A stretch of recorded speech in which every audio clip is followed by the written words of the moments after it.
God morgon och varmt välkommen till digitala veckan och morgonsoffan. Och vet ni vad? Idag sänder vi från ett helt annat ställe. Idag är vi nämligen på Linnéuniversitetet som har en fantastisk dag som är Karriärdag, teknik. Denna dag har precis slagit upp portarna och ni hör nog sålet, det fantastiska sålet ifrån företagare och från studenter här. Jag heter Karriärdag och med mig i soffan här så har jag 2 stycken personer som på olika sätt är engagerade i Karriärdag teknik. Vi har Helena Welf Löwes från Linnéuniversitetet och vi har Kajsa Edenborg som är student och läser industriell ekonomi. Helena, du är ju en av personerna som utgör navet i den här dagen. Karriärdag teknik, berätta, vad är det här för en fantastisk dag? Ja, men det är ju en jätterolig dag. Det är en av våra höjdpunkter. För alla teknik- och IT-studenter är välkomna att träffa företag och organisationer som vill träffa dem. Och här är ju fullt med möten. Det handlar ju verkligen om det, att människor ska mötas. Och det kan vara studenter som är tidigt i sin utbildning, som behöver lära sig förstå lite vad är min bransch. Lite längre fram i utbildningen så letar man kanske case som man behöver företagskontakter för, så man kan göra uppgifter som man har i sina kurser. Och så småningom så ska man ju ha examensarbeten som också är en del av utbildningen och ofta en väg in till att lära känna varandra som kan leda till jobb sen. Men om vi pratar om själva Karriärdagen teknik, det här är ju inte första året som detta engageras. Hur länge har du hållit på? Ja, undrar om du inte frågat mig det innan. Och jag hade något bra svar. Det är ganska många år vid det här laget och i lite olika konstellationer. Vi hade tidigare en separat dag för IT-företagen som hette Stora IT-kompetensdagen. Sen hade det funnits något som hette Godtech-dagen och sen bytte vi så småningom till det här Karriärdag teknik och slog ihop dem till en dag. Så det har vi gjort några år nu och ja, med lite pandemi minus så har vi varit igång i ganska många år ändå. I år kör vi också det som heter byggardagen samtidigt och det är väldigt spännande. Vi ser ju att fler branscherna närmar sig varandra. Det krävs mer och mer tvärvetenskaplig kunskap och samarbete. Så. Hur kommer det sig att ni just lyfter upp byggtekniken i denna dagen? Det finns ju så många sektioner. Ja, byggardagen har haft en egen karriärdag. För byggsektorn är ju traditionellt ganska tydlig med de industrierna och bolagen och företagen som finns där. Men det finns ju kopplingar. Och vi ser att på sikt så är det kanske studenter från många områden här som företagen och studenterna behöver varandra tvärvetenskapligt. Så ja, bygg låg nära till hands, det är också en del av vår teknikfakultet. Just det. Berätta lite mer vad som händer under själva dagen. Ja, just nu pågår det några föreläsningar. Det är något kring arkitektur, det är något kring anställd eller att vara egen. Som är kopplat lite mer till IT-sidan. Vi har ju en pitch-tävling senare idag vid lunchen. Och sen är här ju ungefär 60 montrar med, där det liksom hela tiden sker möten. Vi har speed dating i eftermiddag där en del av företagen erbjuder möjligheter till en intervjuer kan man säga. Ja, jag har glömt något viktigt nu. Nej, men det var de stora sakerna. Jag kan säga också att bakom några av montrarna är det faktiskt flera företag. Så det kan ju vara liksom något projekt som jobbar för... Vi har till exempel träindustrin i Småland som finns bakom en monter. Det är ju en ganska stor sektor kan man säga. Så det är verkligen många mötesmöjligheter. Så det gäller att dyka in i montrarna och se vilka det är som döljer sig bakom. Vad är syftet egentligen? Du berättade att det är mötesplats, men finns det något annat syfte som ni ser som ni vill lyfta upp som är viktigt? Ja, men syftet med att mötas det är ju att man ska lära känna varandra och att det blir lite lättare om man har vågat prata med varandra. Det är inte så självklart att man som organisation, företag har koll på hur en student tänker eller tvärtom. Så att man får lite mer kunskap och förståelse för varandras lägen. Och sen är ju förstås syftet att det ska berika våra utbildningar på de sätt som jag beskrev innan. En liten form av brobyggare. Ja, det är ett bra ord. Ja. Absolut. Man brukar säga, man är lite intresserad, finns det någon form av uppföljning på detta som händer här? Ser man liksom hur mycket connection blir det mellan student och företagare? Vad leder det till? Blir det uppsatser? Blir det examensarbeten och så vidare? Har ni någon form av... Jag har det inte i siffror. Nej, men jag kunde önska det. Då kanske vi ska sätta några industriella ekonomer eller något annat på att räkna ut vilka nyckeltal vi ska köra här. Nej, men vi vet att det händer mycket utifrån den här dagen. Och det här informationsmaterialet som vi gör, det lever också vidare hela året till vi har nästa gång. Och vi ser ju många företag och organisationer som återkommer. För att de berättar ju här och tar med sig de som tidigare var studenter kommer idag och står i montrarna med ibland en lapp där det står en lugn. Så de kommer tillbaka. Så vi ser ju absolut att det ger effekter. Men hur många exjobb eller case eller så, det vågar jag inte svara på. Jag tänkte på en annan sak som vi kanske inte har nämnt, men det är ju som så att Linnéuniversitetet verkar ju inte bara i Växjö utan finns ju också i Kalmar. Så att ni har fått hit studenter här. Jag hoppas att Kalmarbussen har hunnit komma. Ja. För en av de studenterna skulle prata inför några alldeles nu. Men så är det ju. Så det kommer en buss från Kalmar. Där har vi ju en del mjukvara teknik till exempel, studera i Kalmar och lite olika utbildningar som har möjlighet att hänga på därifrån. Härligt. Ja. Men nu ska vi ta och släppa in Kajsa här också. Du är ju student.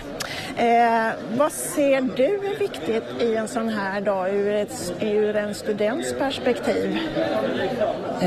Men det är just att man får gå runt och prata med företag, lära känna dem och få veta vad de gör först och främst. För jag minns första gången jag gick på den här mässan, när jag gick i första årskursen, då hade jag ingen aning om vad de olika företagen gjorde och vad de tillverkade eller sådär.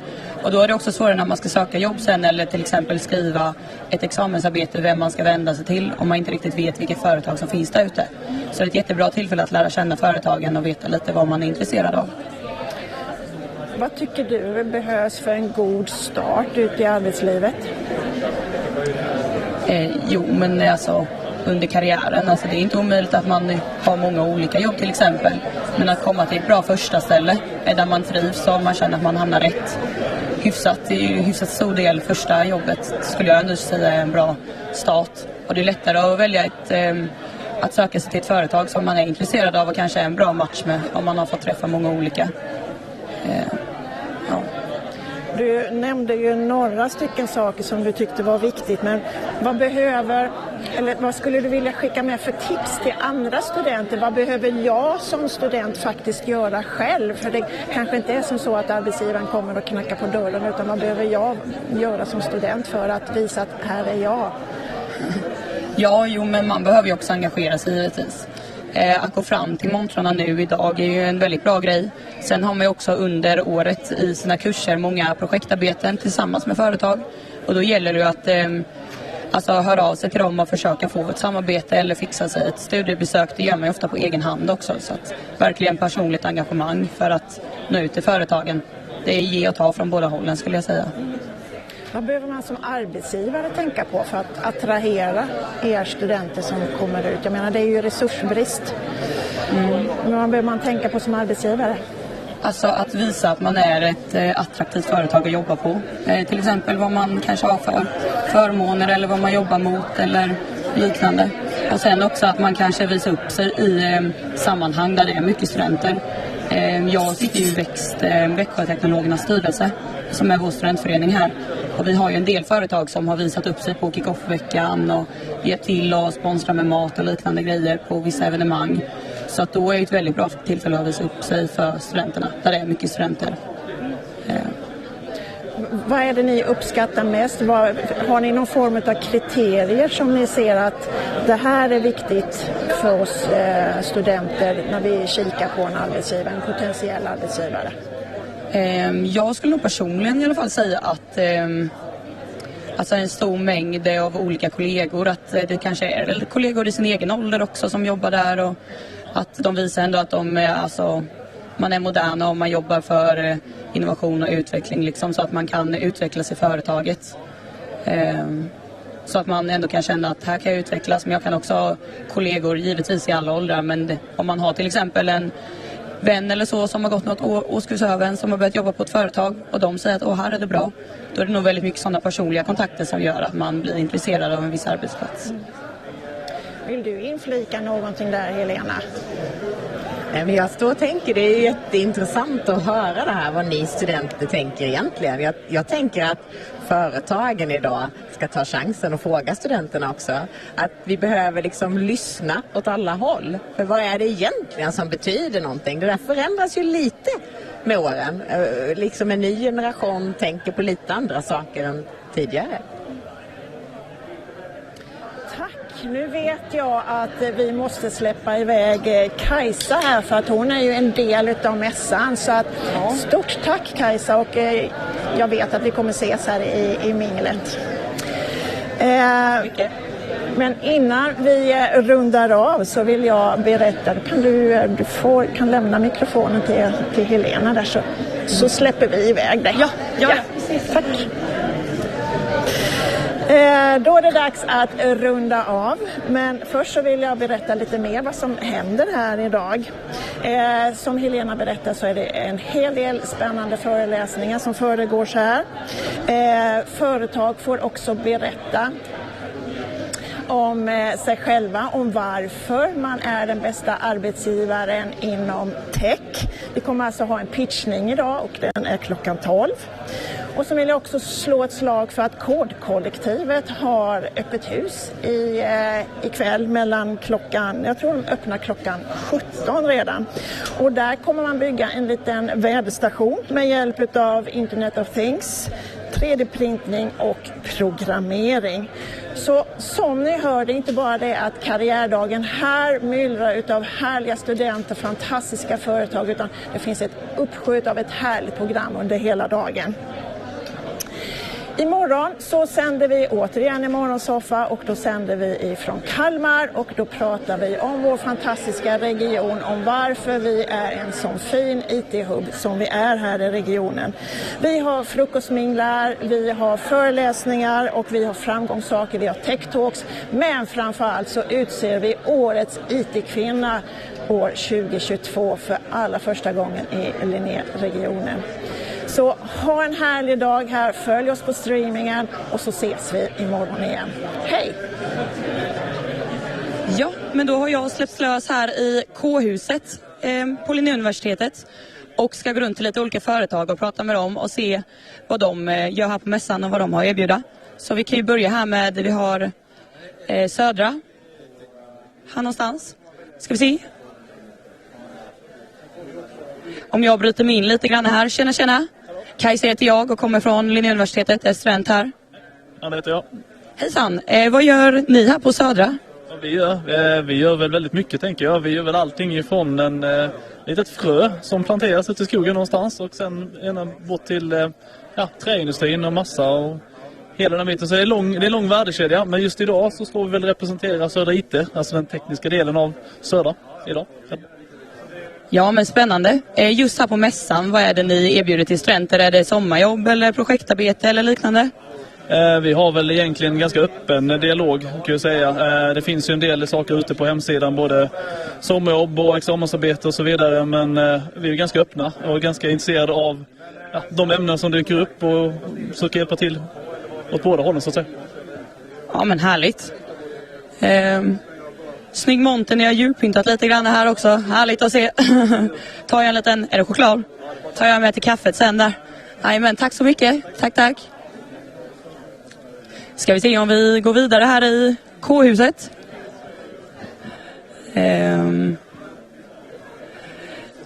Ja, men oj, här har vi ju några vi känner igen. Ikea. Hallå. Hej. Ja, Kajsa heter jag och jag är student här i 3:e året i industriell ekonomi. Ja. Jag har ingen aning vad jag ska säga. Då är vi 2. Ja, och då är det så att vi vet ju vad ni gör på Ikea kanske, men just när ni är här på mässan, vad är det ni vill visa upp främst då? Vi är intresserade av att berätta för IT-studenter om möjligheter att jobba med IT-utveckling på Ikea Sweden i Älmhult. Vi är intresserade av att visa att vi jobbar med industrial design och CAD-program och ritningar. och att det finns stor bredd om vad man kan hitta för möjligheter hos oss. Ja, men spännande. Det finns många olika inriktningar för oss ingenjörer som hade passat här. Just här på mässan, är det något speciellt? Har ni något projektarbete ni erbjuder eller något sommarjobb eller visar ni upp i ren allmänhet? Vi har alla vår examensarbete via vår jobbportal. Vi har möjlighet att söka där. Olika typer av, jag har med mig kollegor idag, en trainee och en för detta masterstudent också som har blivit anställd. Så de kan också berätta lite mer om deras resa. Ja, men härligt. Ska vi se, hade vi någon ledig trainee här? Okej, då får vi komma tillbaka senare. Ja, lite vatten här. Bra service. Men om vi... Ja, men detta finns på... livestreamen här, den finns ju på vår hemsida på lnu.se. Under fliken Karriärdagen kan man gå in och kolla sen. Tack så mycket. Ja, hej då. Ja, då ska vi se om vi rör oss vidare här i huset. Och det här tyckte jag var väldigt spännande när jag såg på programmet om vilka företag som ska besöka oss idag. Livesändning tänkte jag, jaha, spännande. Vad är ni här och visar upp idag? Vi är här för att prata om Livesändning och att vi är ett kontor som rekryterar massa unga, framförallt IT-studenter, väldigt mycket utvecklare. Jag har med mig Henrik här idag som är seniorutvecklare och Laurita som är juniorutvecklare. Så vi är här för att berätta om vad vi är. Ja, men spännande. Just när det kommer till när ni visar upp er på mässan, är det något, söker ni något samarbete genom projektarbete eller erbjuder ni sommarjobb eller traineetjänst eller liknande? Nej, men vi är absolut intresserade av att titta på studenter som är intresserade av kanske någon praktikplats eller göra något projektarbete eller någonting hos oss. Så att det är bara att komma till vår monter så snackar vi om det. Ja, men spännande, absolut. Dessvärre studerar jag industriell ekonomi så det här med IT-biten kan jag inte riktigt... Men det finns andra många IT-studenter som är absolut spännande. Tack så mycket. Tack själv. Ja, då ska vi se. Då har vi Jordbruksverket. Det ser spännande ut. Hallå grabbar. Ni ser lite för ensamma ut här så jag tänkte att jag kommer att snacka lite med er. Kajsa heter jag, pluggar 3:e året på industriell ekonomi. Vilka är ni? Ja, Emanuel heter jag. Jag är trainee i Jordbruksverket som ligger i Jönköping. Jag var student här vid universitet som programvaruteknik. Och då hoppade jag till det här trainee-programmet. Ja. Tack. Mikael Bengtsson heter jag. Jag jobbar som enhetschef på Jordbruksverket så ansvarar för det här trainee-programmet och var med och rekryterade Emanuel här förra året. Så nu är vi här och marknadsför det här trainee-programmet igen. Kommer att köra för 10:e gången här till hösten så ansökningarna öppnar upp här efter årsskiftet. Så kan man gå in på Jordbruksverkets hemsida och söka efter lediga tjänster där och hitta den här annonsen. Ja, men spännande. Ni svarade på frågan här direkt vad det är ni erbjuder studenterna. Men Jordbruksverket, vad är det främst ni sysslar med inom företaget eller så? Det är inte alla som vet om det kanske?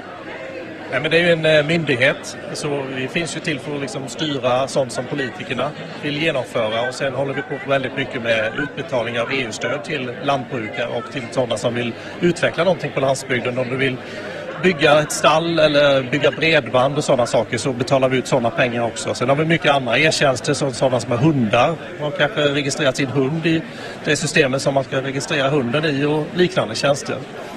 Ja, okej. Inget företag då alltså, det kunde jag ju haft koll på. Ja, men jag har ingen hund men jag vill skaffa i framtiden så det kan ju vara bra att ha koll på det. Ja, men jag tackar så mycket. Ja, spännande. Det är både företag och myndigheter här idag, eller vad man ska säga, alltså statliga. Och sen har vi också Linnéuniversitetet som står och ställer ut, vet jag. Men vi kan ju röra oss vidare här till, vilka är ni? Stretchadera heter vi. Vi är solution partners med Atlassian, som är ett australiskt företag som arbetar med tar fram olika programvaror då. Och då är vi ett konsultföretag, så vi jobbar på olika kunder och hjälper dem med att använda produkterna på bästa sätt då. Spännande, jag ser att du är alumn. Vad har du studerat här och när pluggar du här? Yes, jag läste systemvetenskap. Jag började 2018 och var klar sommar 2021. Ja, spännande. Hur fick du veta, alltså, hur kom du i samarbete med eller börja på detta, med det i den här branschen eller på detta företaget? Det var faktiskt så att en klasskompis med mig började jobba på Karriärdag. Och sen skulle jag också söka jobb och då hörde jag av mig till henne och sen på den vägen började jag här också då. Ja, men det är ofta gemensamma kontakter och sådär. Härligt. Jajamän. Men utöver det, har ni andra, alltså ni är intresserade av kanske praktik eller examensarbete eller liknande, kan man söka det hos er? Ja men absolut, det är bara att söka så får vi se över vilka upplägg vi kan ta fram. Men alla ansökningar är välkomna. Ja men härligt att höra. Spännande. Jag kan ju ta en liten choklad här till kaffet senare också. Jag tackar. Mycket fina. Vad har ni i goodiebagsen här? Ja, det är lite musmatta, solglasögon, ett paket snabbnudlar, plåster. Mellan montrarna. Och plåster om man skadar sig mellan montrarna helt enkelt. Det kan ju bli en vild dag det här. Det kanske kan vara bra att ha med sig. Packar jag med, då tackar jag för mig. Tack så mycket. Snyggt. Ja, då ska vi se. Då har vi ju ett litet... vi kommer tillbaka hit senare, ser jag. Vi kan röra oss hitåt och kolla vad som finns här borta.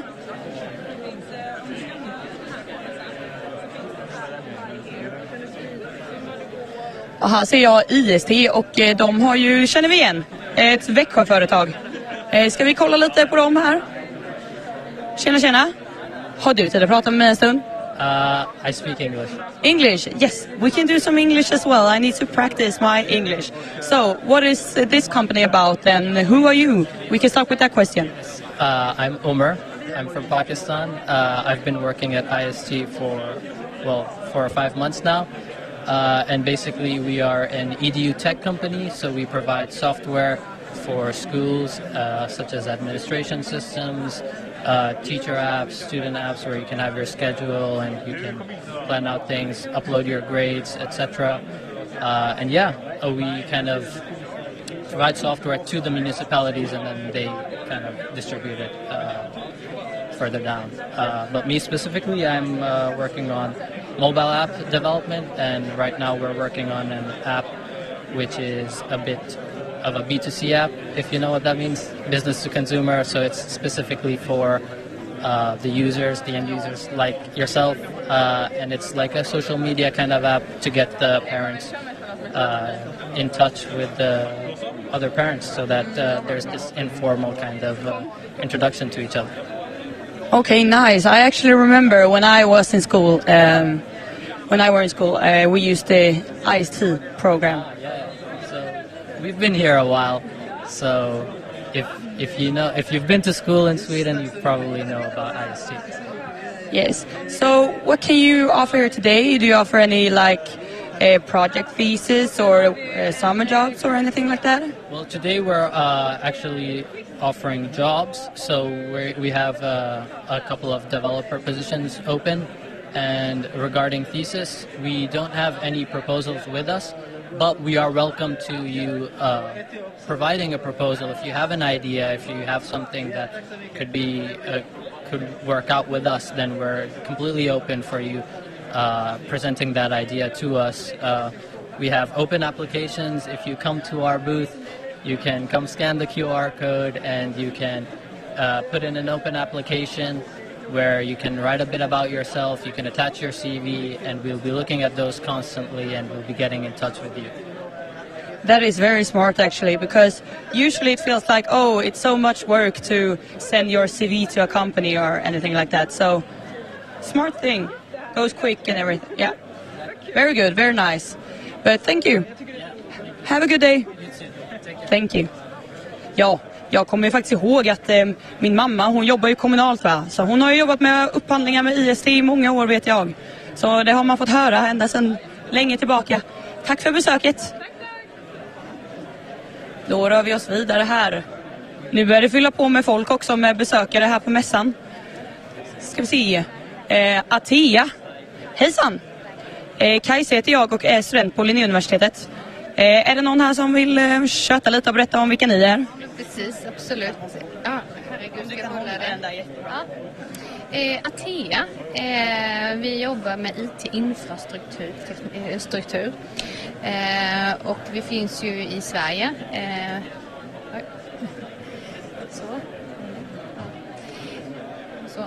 Och vi finns ju i Sverige och även i Norden och Baltikum och så vidare. Så här i Atea Sverige så är vi ju sammanlagt 2500 anställda totalt. Det finns ju på olika kontor, både i Växjö och Kalmar, Karlskrona, Göteborg och så vidare.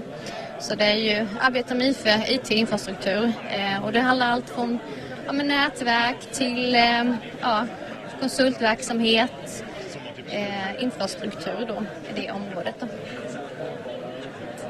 Precis. Så att, och idag är vi ju här då och ska träffa studenter. Vi har lite erbjud också för våra studenter, både ett traineeprogram som vi har då i 10 månader i Stockholm. Så där har man möjlighet, och sista ansökningsdagen är ju då den 30 december. Så att det finns alla möjligheter att söka till den då. Den är 10 månader och sen så väljer man inriktning beroende på då vad man vill arbeta med och vilken inriktning då och ort. Härligt. Ja, men du har ju svarat på alla mina frågor här. Superduper. Är den här QR-koden, vart leder den? Den här QR-koden är ju till atea.sverige.karriär och där kan man ju läsa lite mer om Atea. Både Atea Sverige och Atea då internationellt. Men om man går in här så får man information om praktik där man kan skicka då sina kontaktuppgifter och ha möjlighet att praktisera hos oss. Vi har bland annat med oss en praktikant här idag som kan berätta lite mer om ni vill veta. Och sen så har vi också information lite kring exjobb där man kan få inspiration utifrån tidiga exjobb som har gjorts. Och även om traineeprogrammet och såklart även lediga tjänster som vi har på Atea. Ja, men spännande. Det är många som har de här QR-koderna. Det är jag som inte riktigt hänger med i svängarna. Och du ser här Atea, vi bygger Sverige med IT. Det är ju det vi gör. Ja, men super. Jag får tacka. Och om man vill prata med den här killen eller tjejen som har haft praktik så får man svänga förbi Ateas monter. Ska vi se, tack så mycket. Ska vi springa vidare här? Då har vi ungefär 8 minuter kvar innan jag ska vidare. Ska vi se vart vi ska röra oss nu?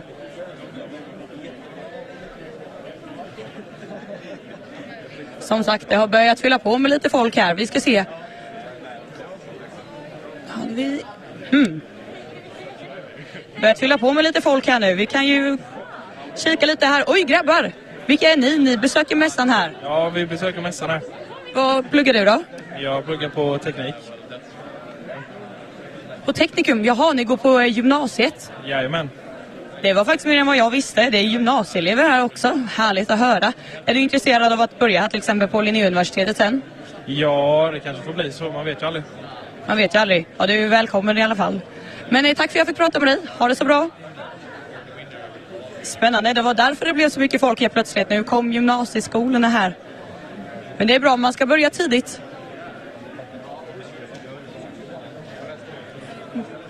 Och så nu möter jag ju också Helena här. Här har vi henne. Tjena Helena. Ja. Så nu ska hon vidare här. Sen har vi ju en härlig kollega till mig här, Oskar. Vi går ju i samma klass. Hur känns det? Är du här och pratar lite om examensarbete eller liknande? Ja, främst är jag här och hjälper alla som har montrar och sånt. Men nu har jag rast och då tänker jag att jag ska gå runt och ragga lite exjobb och potentiellt snacka framtida jobb. Ja, men snyggt. Härligt. Då får du ha en effektiv rast här nu där du går runt och kanske hittar din framtida arbetsgivare. Tack så mycket. Ja.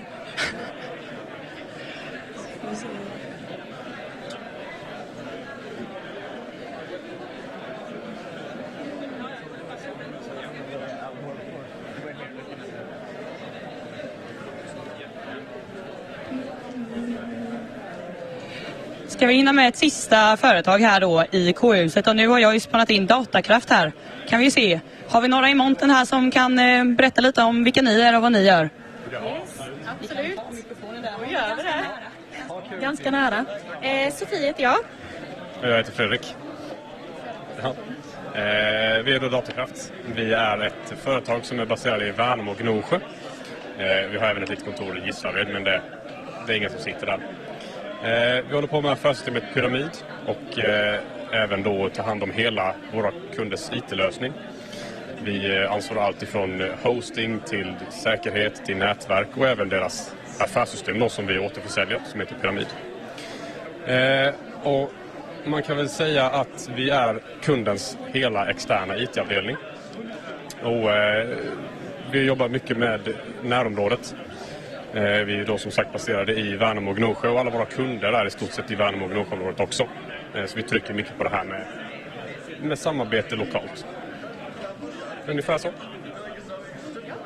Härligt att höra. När det kommer till examensarbete eller projekt eller sommarjobb eller ett riktigt jobb, har ni något sånt ni berättar om eller visar upp idag? Ja, vi ser ju väldigt mycket på att ta emot praktikanter och även examensarbete hos oss på Datakraft. Det är ju som ett första steg i karriären kan man ju säga. Man får lära känna varandra, lära känna studenten, se lite och om man trivs tillsammans. Och sen därefter så brukar ju en praktik eller examensarbete leda till en anställning. Ja men härligt. Nu kom jag på varför jag fick upp ögonen för Datakraft här. Jag kommer ju från Burseryd. Så man har ju sett den här loggan innan. Jajamän, så det här är ju mina trakter. Gislaveds gymnasium. Men jag får tacka för mig. Så kommer jag tillbaka sen och köta lite med er. Men det var allt för K-huset här idag. Så om en liten stund så ska vi över till M-huset och kolla vad de har där borta.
Jajamän, då var vi över här i M-huset, ett annat hus här på Linnéuniversitetet, där mässan fortsätter och vi har många fler montrar här att utforska.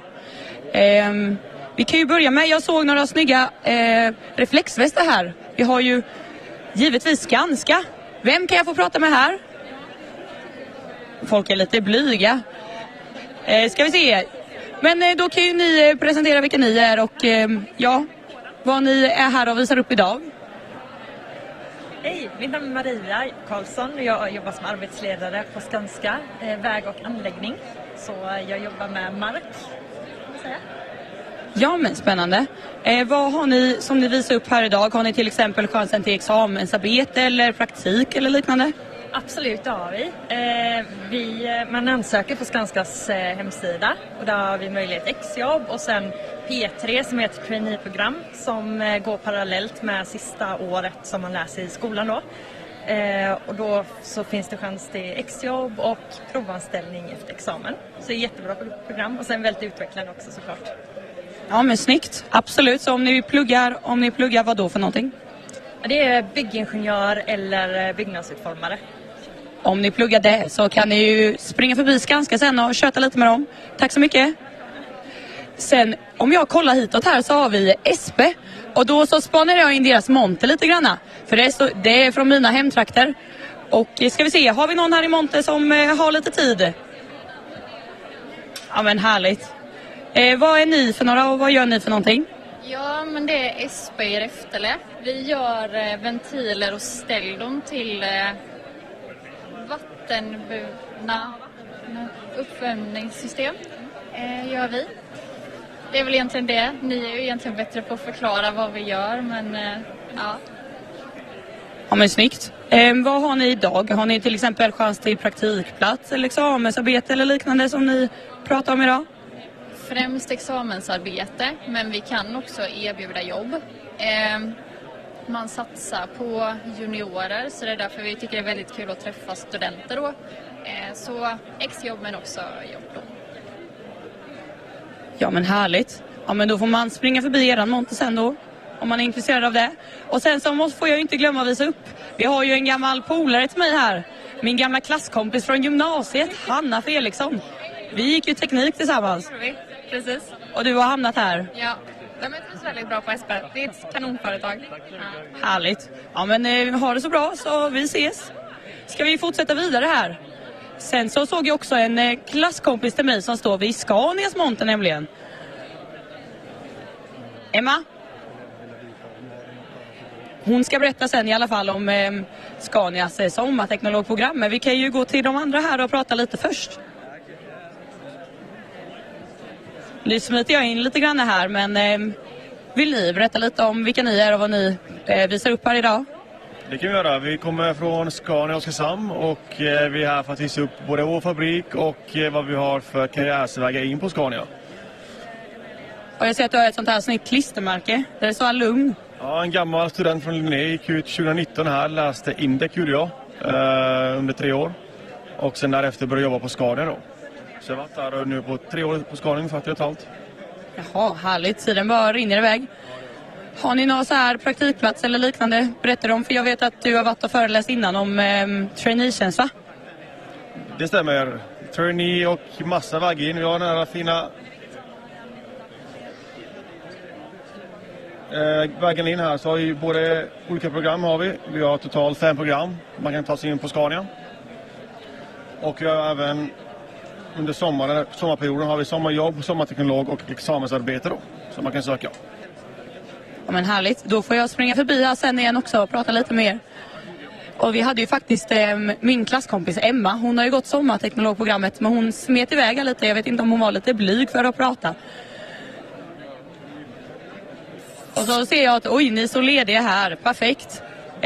Kajsa heter jag och är student här på Linnéuniversitetet. Vill ni berätta lite om vilka ni är och vad ni visar upp här idag? Ja, men Da Vinci heter vi, konsultfirma. Ligger i Kalmar, utgår vi ifrån. Men vi hjälper företag i närområdet med projekt och diverse uppdrag. Främst då konstruktion, produktionsteknik och projektering då. Och ja, söker lite studenter idag då. Härligt. Har man chansen att skriva examensarbete med er eller projekt eller sommarjobb eller liknande? Ja, men det finns ju. Vi har inga utlagda just nu då, men vi har tänkt så att vi kommer överens med då, eleverna. Se om man kan hitta då. Man får skicka in ett eget förslag då helt enkelt. Diskutera lite då vad vi kan komma fram till. Då tar vi kontakt med ett företag så stöttar ju vi den som skriver examensarbetet och så vidare. Ja, men snyggt. Konsultfirma då alltså. Ja, men jag tackar. Ha det så bra. Så går vi vidare här på mässan. Ska vi se, nu ser jag några första ringare här. Oj, vad heter ni och vad pluggar ni för någonting? Jag heter Johan Montén och jag pluggar energi- och miljöingenjör. Vad är du här och kollar på idag? Ja, jag bara freebasar där. Jag bara går runt och tittar lite på någonting som kan ha med mig att göra. Hoppas jag. Ja, men vad bra. Då får du se min livesändning så kan du se om du hittar något som är intressant. Så kanske du ser vart du ska gå. Så kommer jag att prata med dig sen. Det är bra. Super. Ja, men jag tackar. Ha det så bra ni. Och sen kan vi ju gå här, för det är ju lite spännande faktiskt. Vi har ju även speed dating här idag då, så då kan man signa upp sig på vissa företag som har det tillgängligt. Så kan man få en liten dejt med dem där man kan prata om till exempel framtida examensarbete eller liknande. Så här har vi ju då stationen där man kan skriva upp sig för speed dating. Och sen har vi ju Måns som står här och jobbar idag och är ansvarig. Du kan ju berätta lite om hur det funkar. Eleverna eller studenterna går runt här då och snackar med företag. Och så är det vissa företag som erbjuder speed dating då. Så då kan man få en tid lite senare då privat med företaget på 10 minuter. Så man bättre kan få en bättre kontakt med dem och kanske få exjobb eller praktik och lite sådana saker. Jobb också. Ja, men snyggt. Man får ju ta chansen när den kommer. Ja, men jag ska kolla lite och se om jag hittar något jag kan. Eller är det fullt på listan redan? Nej, det finns platser kvar. Det är bara att köra på. Ja, men snyggt. Då får jag komma förbi och skriva upp mig sen. Ska vi se, vad är klockan här? Jajamän, men vi har några minuter kvar. Vi ska se. Nu hamnade vi bakom alltihopa. Då får vi smita fram igen.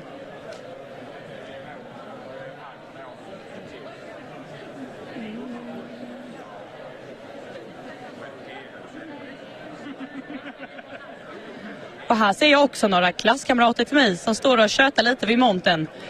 Ni kan ju berätta, vad pluggar ni för någonting? Industriell ekonomi. Och vad är det ni är intresserade av här? För ni står här och... Vad är du intresserad av? Jag tycker bara det är intressant om kärnreaktorer. Så jag vill bara veta lite mer. Jaha, spännande. Då kan ju ni berätta om kärnreaktorerna. Ja, vi tar hand om avfall från reaktorerna, vi på Svensk kärnbränslehantering. Och vi ska bygga nya anläggningar i Sverige. Helt unika och kommer behöva 1500 arbetstillfällen att fylla med människor som de här intresserade ungdomarna. Jaha, spännande. Det är ju aktuellt just nu då, ja. Ja, men då får vi hoppas att ni hittar några bra ungdomar som är redo att jobba och ta tag i det här. Det hoppas vi också. Tack. Tack så mycket. Och så får vi hoppas att ni kanske hittar något intressant här, Wilhelm och Noah. Ska vi se, går vi vidare här på mässan.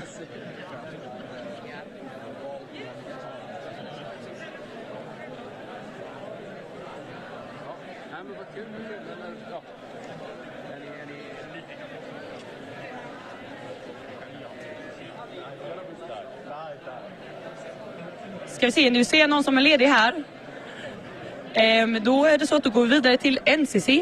Ska vi se, då kan ju du kanske berätta vad ni sysslar med. Vi bygger hela samhället, från vägar till hus. Lägger asfalt och utvecklar bostäder. Ja, men spännande. Vad är det ni visar upp här idag? Har ni till exempel chansen att söka examensarbete eller liknande hos er? Sommarjobb och praktik kan man söka, examensarbete, men också trainee-programmen har ju vi som just nu öppnar för ansökan. Och de innebär att man får testa olika saker i produktion, inköp och kalkyl för att sen kunna hitta lite vad man själv vill nischa sig mot. Okej, är det främst för byggbranschen eller om man pluggar något byggrelaterat eller är det för fler utbildningar? Ja, men också ekonomi skulle jag säga. Framförallt byggbranschen i dagsläget, men även ekonomi. Vad vi ser att vi har behovet av att få in traineer. Ja, men tack så mycket. Tack. Springer vi vidare här. Och här har vi en riktig karaktär, Frans. Han har studerat i många år. Du kan ju berätta lite. Är det något speciellt du söker efter här idag på mässan? Ett jobb. Ett jobb, det kan ju vara bra när man... Hur många år har du studerat? Här 2 och totalt 5. Då får vi hoppas att du hittar dig ett jobb här idag. Ja, det är på tiden. Det är dags. Härligt att höra. Då ska vi se.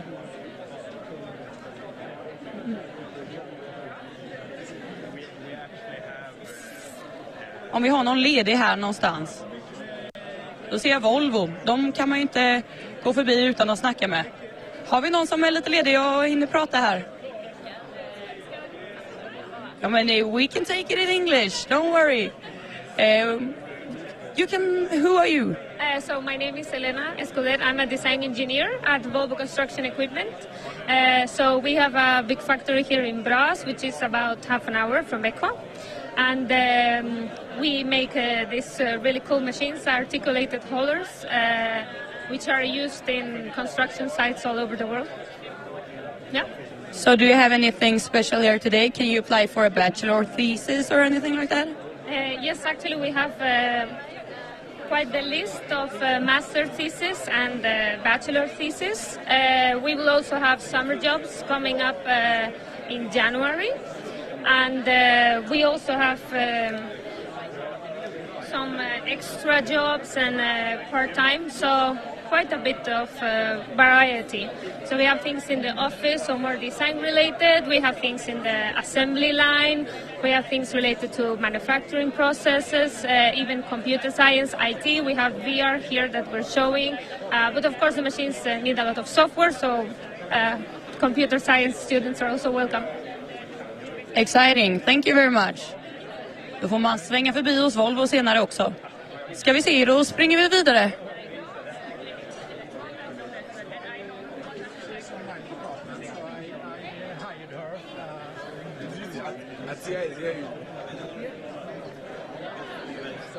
Oj, då ser jag också en känd karaktär här. Här har vi ju...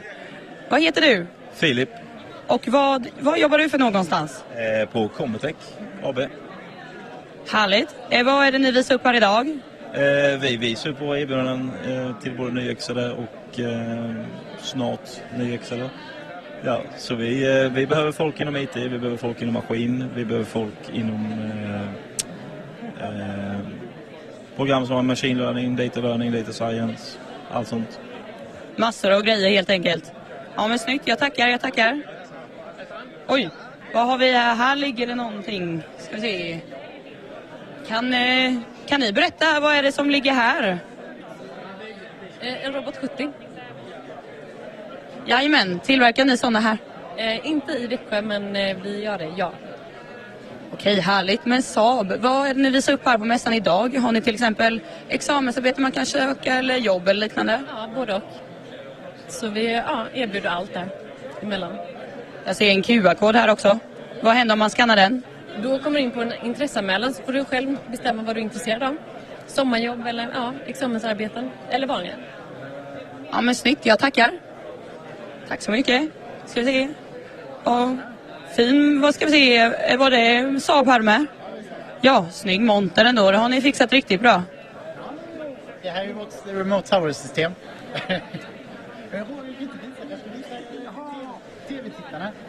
Ja, vi har ju kameror på flygplatsen. Så vi ska ju ersätta flygtornet där de sitter idag, det här höga på flygplatsen, med kameror. Och så kan de sitta någon annanstans och titta på videon. Jaha, för flygledarna. Ja, så sitter de i en varm, skön byggnad istället. Spännande, det var mer än vad jag visste om. Ja, men då har ni att göra, kan jag säga. Då kanske ni behöver lite nyexaminerade studenter också som kan hjälpa till. Massor, vi behöver alltid fler. Massor, ja men härligt att höra. Då går vi vidare. Ska vi se vad som finns här borta.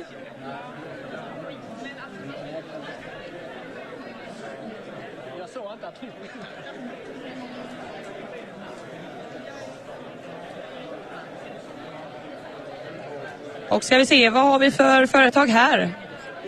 Arkitekter och ingenjörer. BSV, arkitekter och ingenjörer. Och då söker ni arkitekter och ingenjörer? I första hand, ja. Inom många olika områden i byggsektorn. Härligt. Har ni till exempel examensarbete man kan söka hos er eller praktikplats eller liknande? Ja, examensarbete där man har särskilda intressen.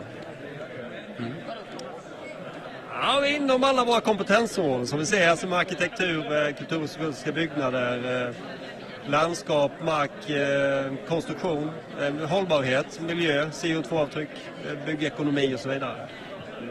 Okej, ja men spännande.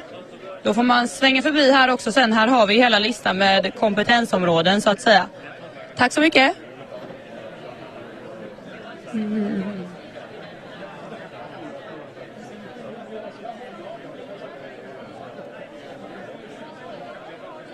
Vi ska se om man kan stjäla någon här på Silem också, för då måste vi passa på att prata med när vi är här.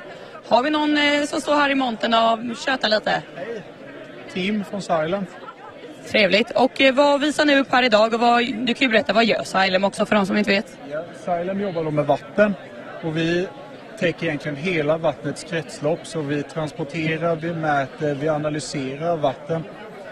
Och idag visar vi upp lite olika våra produkter. Här har vi en av våra mindre produkter som vi tillverkar i Emmaboda, där jag och Daniel som är idag jobbar.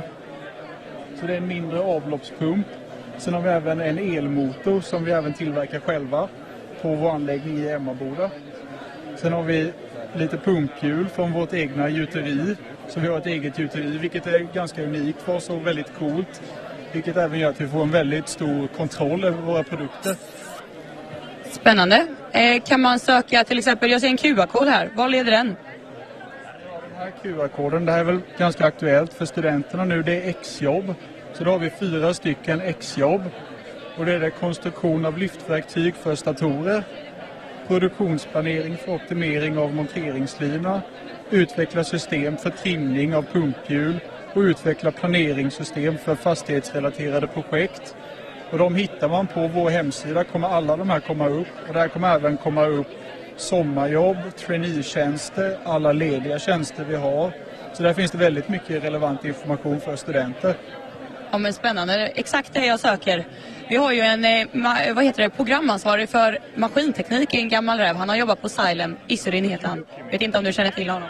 Jo, jag har själv pluggat här på Linné så jag har haft han i x antal kurser. Nu ser jag. Ja. Nej, men så jag har träffat på honom många gånger. Ja men han är trevlig. Men jag vet inte var han är idag. Jag har inte sett honom. Men tack så mycket.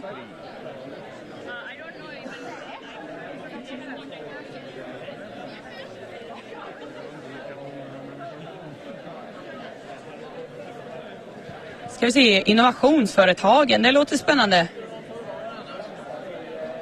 Förlåt, nu kommer jag avbryter. Men Emilia, hejsan, går du här på mässan och kollar idag? Vad pluggar du för någonting? Byggnadsutformning. Tror du att de har något intressant här på innovationsföretagen? Du kan ju berätta lite, vad gör ni och vad visar ni upp här idag? Ja, men jag presenterar LB Arkitekt. Så vi är bara ute här för att exponera oss lite och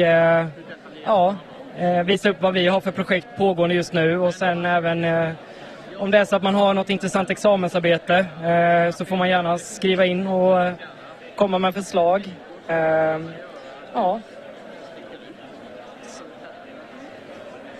Ja men tack så mycket. Du täckte ju allt det där med examensarbete och allt helt själv. Så superbra. Då får vi se om du får något examensarbete, Emilia. Då går vi vidare här. Ska vi se vad vi kan hitta.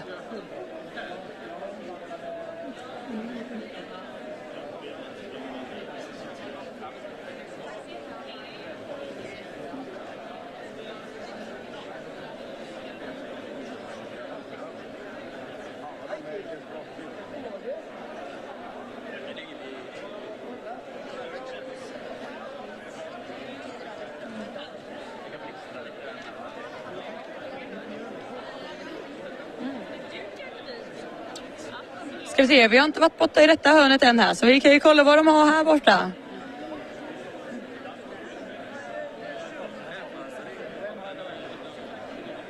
Ja, vi kan ju se, här har vi lite fina, vilka den här monten är, man drar ju ändå ögonen hit, fina hjärtan och grejer. Vilka är ni och vad visar ni upp här idag? Vi är bolaget Veidekke och vi visar då upp att vi finns här i regionen. Vi är ett väldigt stort byggbolag som satsar på den här regionen nu i Småland. Så vi konkurrerar med Skanska och Peop. Vi har ju över 12 000 anställda. Och det känns kul att vara här för första gången.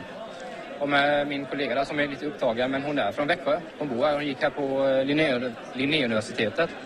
Hon läste ju till byggnadsutformare, tror jag att utbildningen hette. Så det var kul att träffa alla. Många byggnadsingenjörer som var här också. Så jag och Johanna, vi tävlar lite grann för jag är byggnadsingenjör och hon är byggnadsutformare. Så vi håller lite koll i bakgrunden hur många varje som kommer, så det är lite kul. Ja, men spännande. Jag vet att de har ju slått ihop, de har haft en byggedag här innan, men de har slått ihop det nu så att det både är byggsektorn och alltså resterande teknikföretag här idag. Så det är ju kul att det är en blandning av allting. Om man är intresserad av att söka till exempel sommarjobb eller traineetjänst eller liknande, har ni det här? Jajamän, vi har dessutom lagt ut en liten länk som folk kan ta en bild på och söka. Och vi brukar alltid erbjuda traineeprogram. Sommarjobb är också högt aktuellt beroende på projekten som kommer in och det satsar vi ju på. Jag till exempel fick mitt jobb på Veidekke via mitt exjobb, så det kan man också ansöka. Jag gick upp i Karlstad, byggnadsingenjör. Gjorde examensarbete där och de nappade på det. Så det tipsar vi också starkt om, att gå in på hemsidan och söka veidekke.se. Det finns både praktik, sommarjobbsmöjligheter, exjobb som jag sa då. Och det var någon till, men nu kommer jag inte på det. Men det finns möjligheter att söka, definitivt. Så vi är ett stort bolag. Ja, men härligt. Jag pluggar industriell ekonomi, så jag pluggar inte något i byggbranschen. Men för de andra som gör det så kan ni gå hit och köta lite med dem. Härligt, tack så mycket. Ska vi kolla vad klockan är här, för vi har ju en tid att passa också. Jajamän. Om en liten stund så är det faktiskt så att i IKEA-salen så kommer de hålla en föreläsning som handlar om examensarbete då. Och det är vid 10:55. And in English, in 10 minutes we will have a lecture in IKEA. The IKEA classroom about bachelor thesis. Vilket företag var det med dock? Det ska jag ta reda på, men missa inte det. Vilket företag var det som höll den här föreläsningen i IKEA-salen senare? Welf Löwes som höll föreläsningen. Och hon jobbar på sågverk, men hon är också lärare på datavetenskap. Ja, men super. Exakt. Då har vi svar på den frågan. Men då får jag tacka för M-huset idag, så ses vi sen i IKEA-salen för föreläsningen om examensarbete. Jajamän.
välkomna allihopa.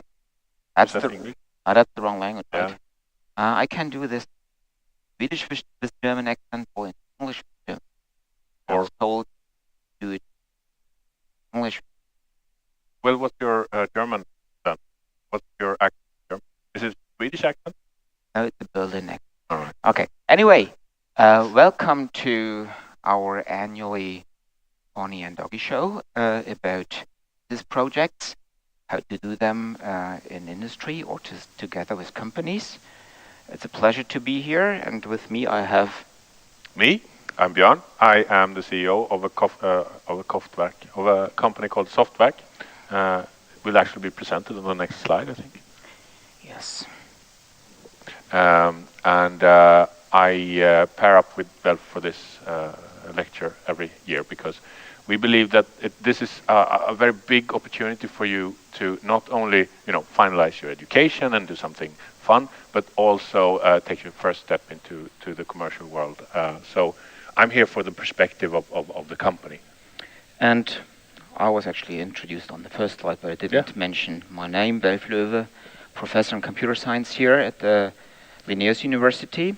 And earlier I did this show myself. I came here with two hats because I'm also co-founder of Softwerk. So I chose, okay, this is my professor role, and now we have the Softwerk role.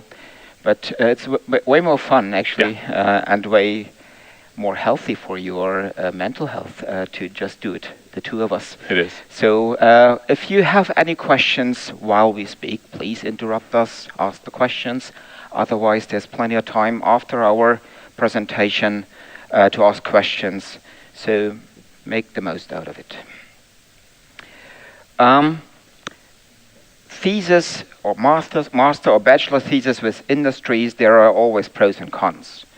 There's a lot of things that are in favor of such a venture. To start with, you get in contact with the real world earlier. You meet your future employer, maybe, or you can at least build a contact in industry already. You can test your knowledge and your abilities, and it works perfectly fine with foreign students, with immigrants, because English is often a company language. There are, however, also a few disadvantages. It usually requires more effort. You have two processes to follow. It's the process in industry and the process that you follow as a thesis project student. And usually there is no payment involved. So if you are used to have payments while you're doing thesis projects from other countries, in Germany, it is, for instance, rather usual. It is not the case here in Sweden.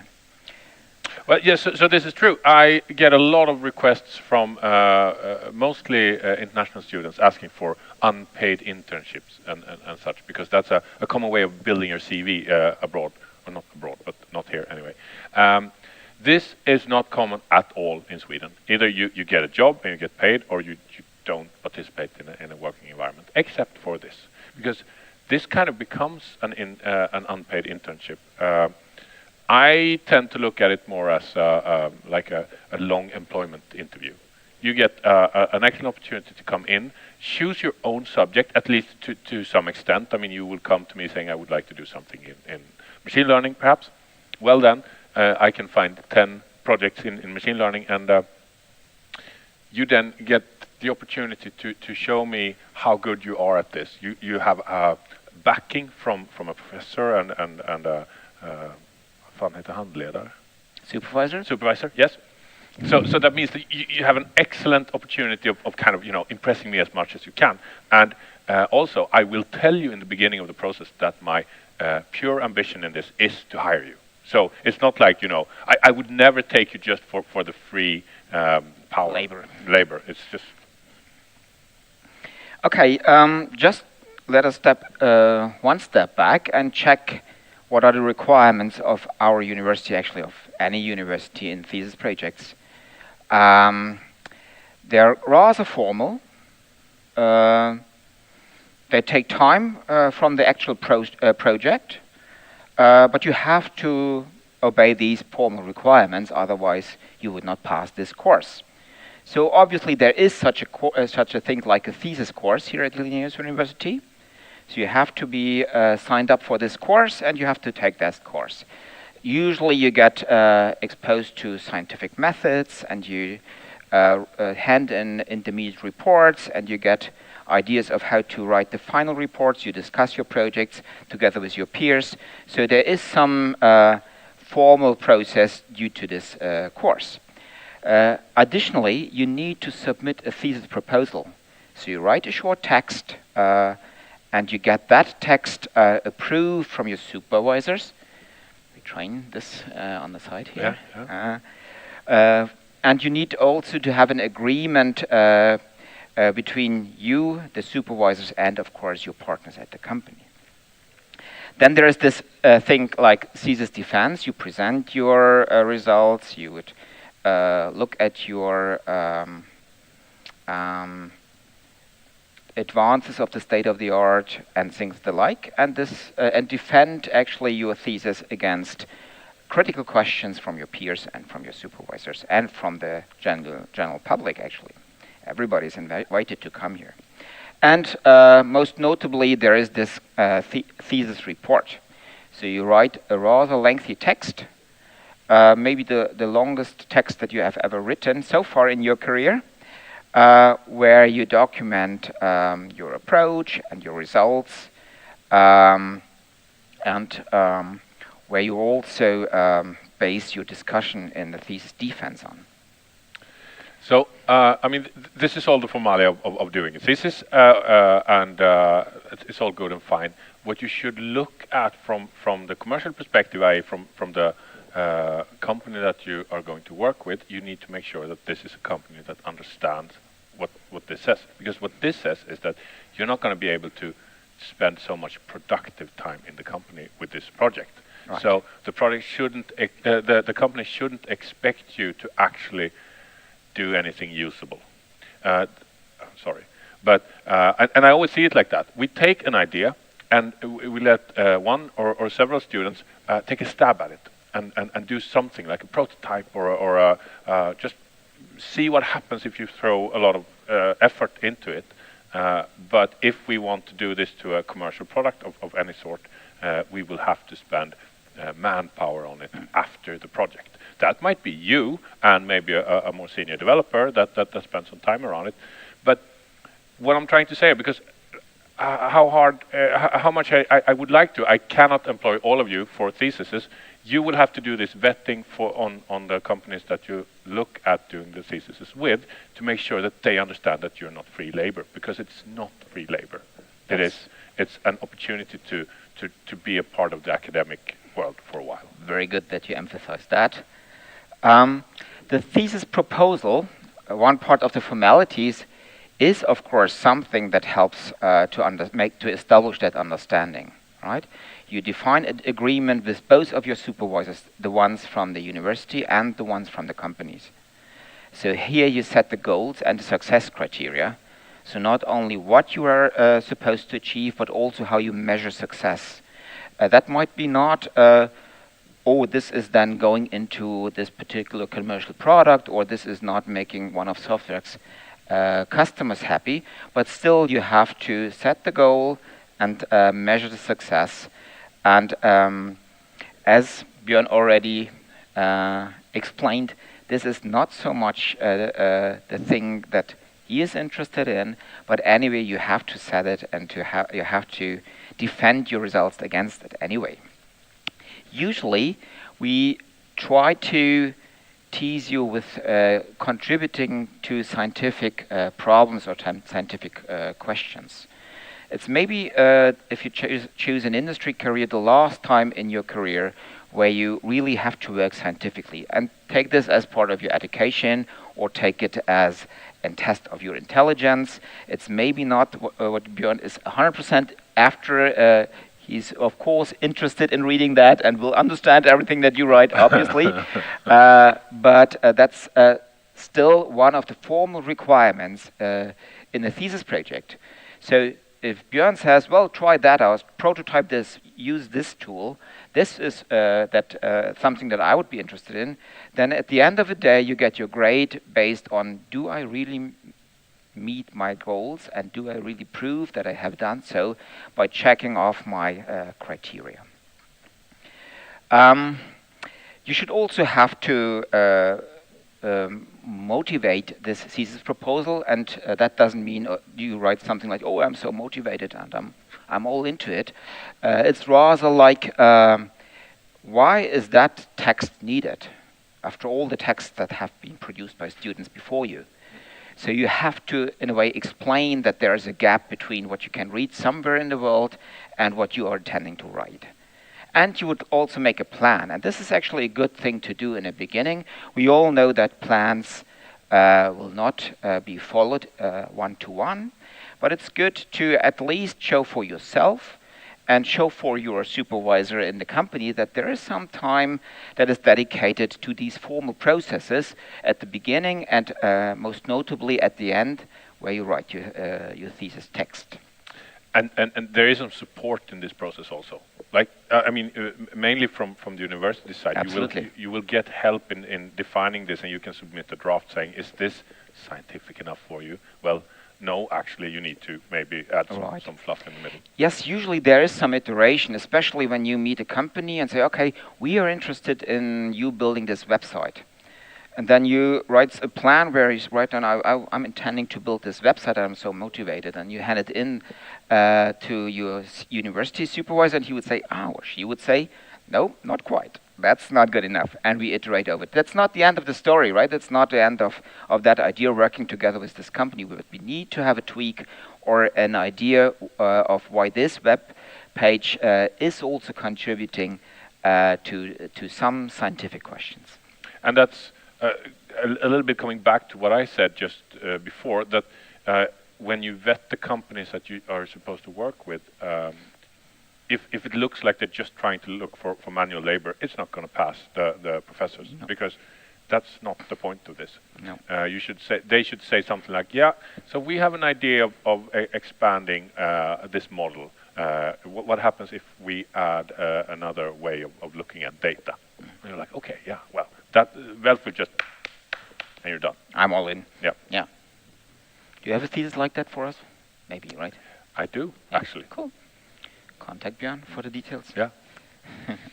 There is a defense also at the end of the process where you present your problems, your goals, your criteria, your scientific questions, your motivation, and the solutions, the answers to all of it.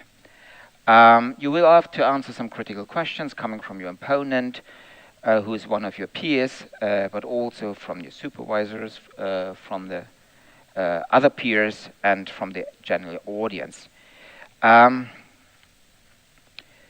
Usually you will also be asked to be the opponent of someone else's thesis project. So you will have the chance or the challenge to also see someone else's work and give some good feedback and ask some critical questions. I would absolutely recommend you to invite your supervisor from industry to this occasion. So sometimes it's rather natural for Björn just to come to those defenses, but some others need to be nudged a bit. I always have the ambition to come, but it is very academic. This is part of the academic, and it's not crucial for the supervisor to be there. It doesn't mean anything if it's not there.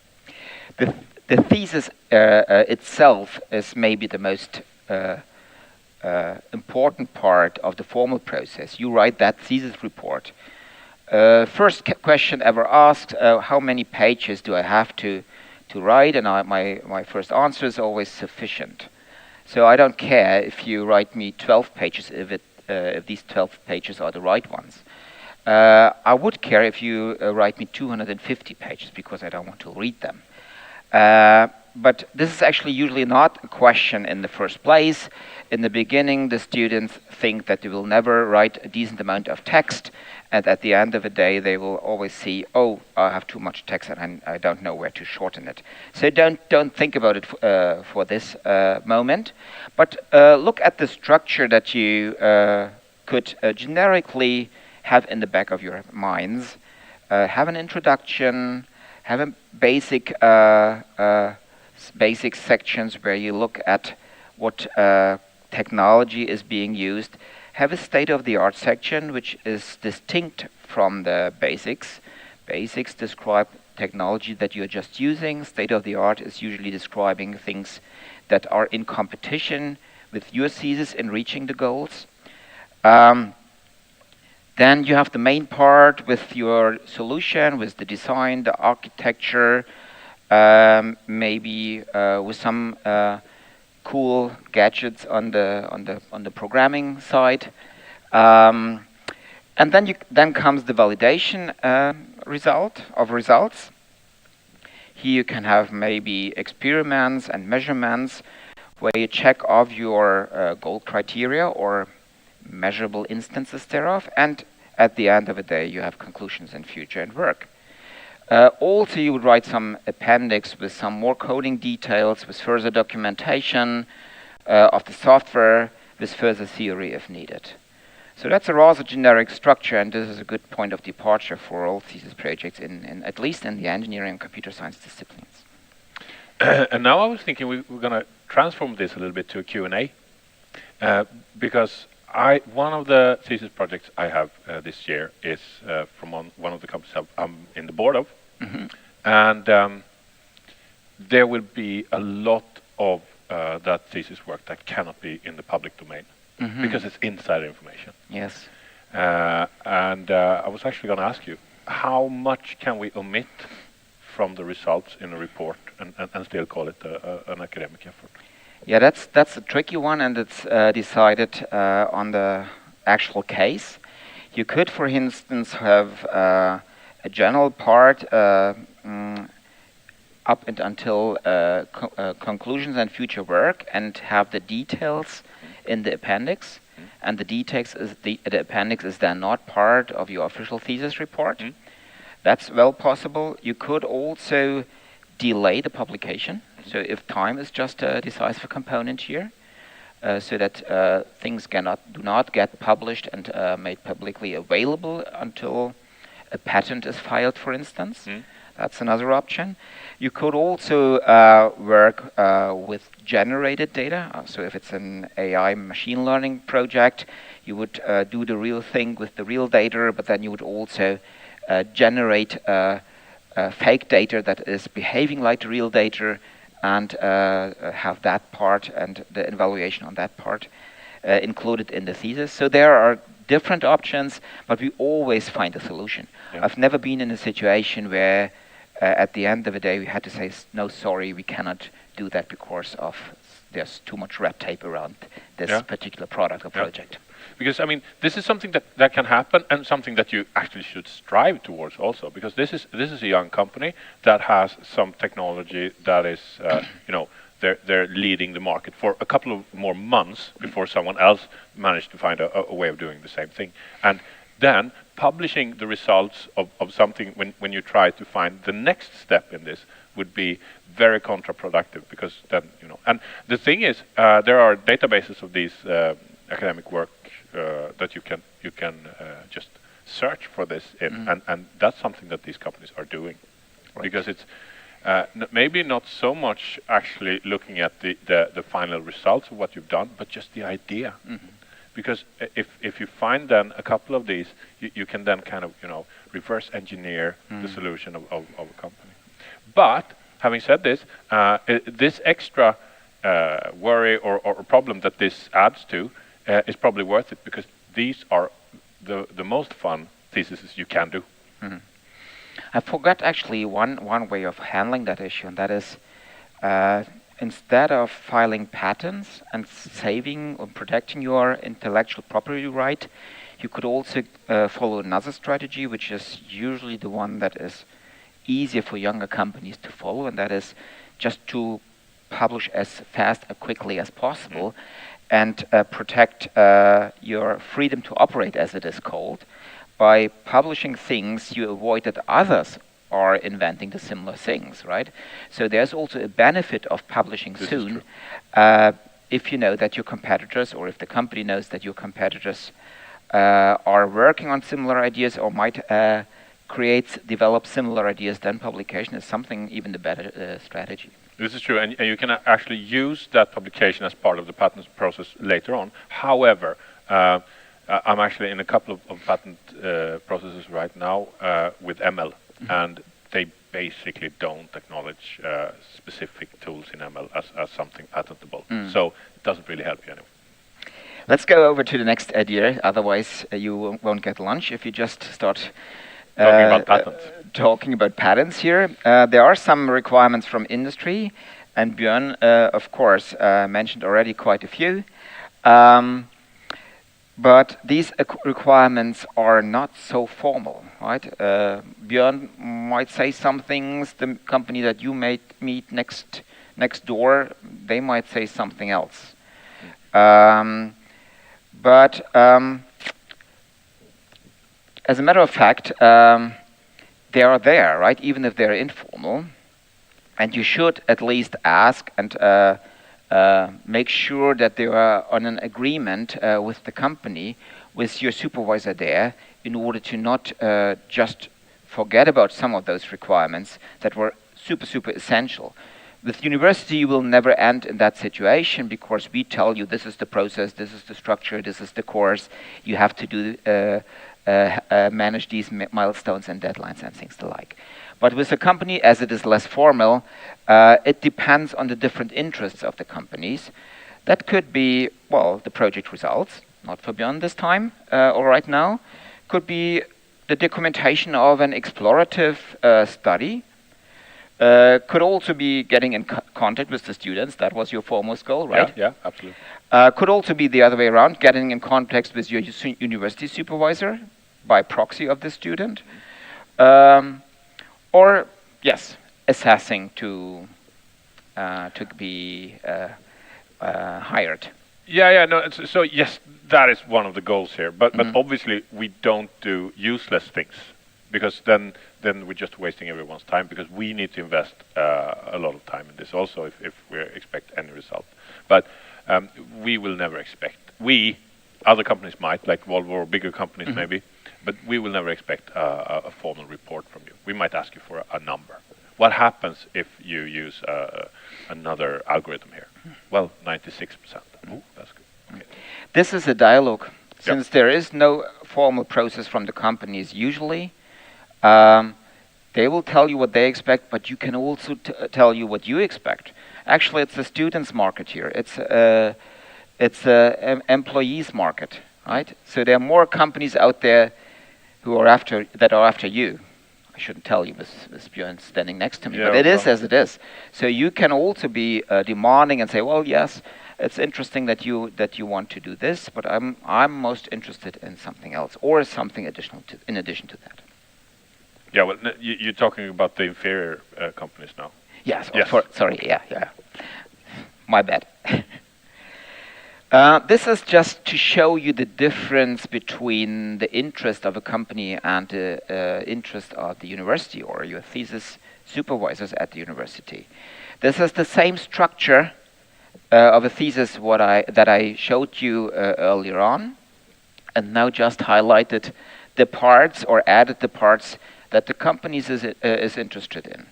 So there's not a lot of overlapping, and that was reflected by your comment that the thesis report in itself is not really the thing that you're interested in, actually.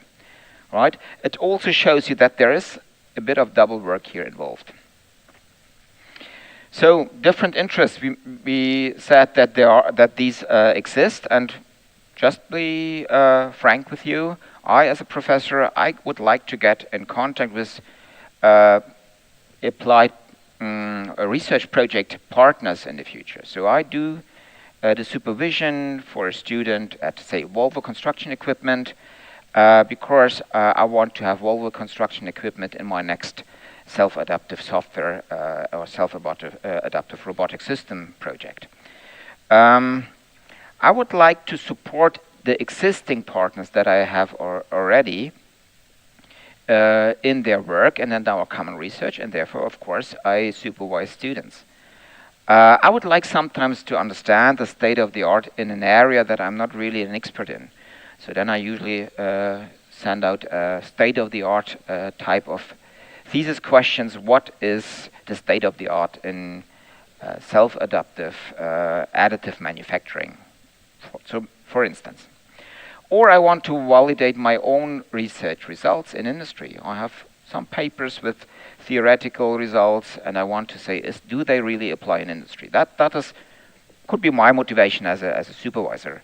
Note, please, that I do have a motivation here in supervising you, right?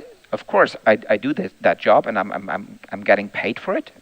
But I would prefer if I can also tick off some of these items here on the list when doing this job.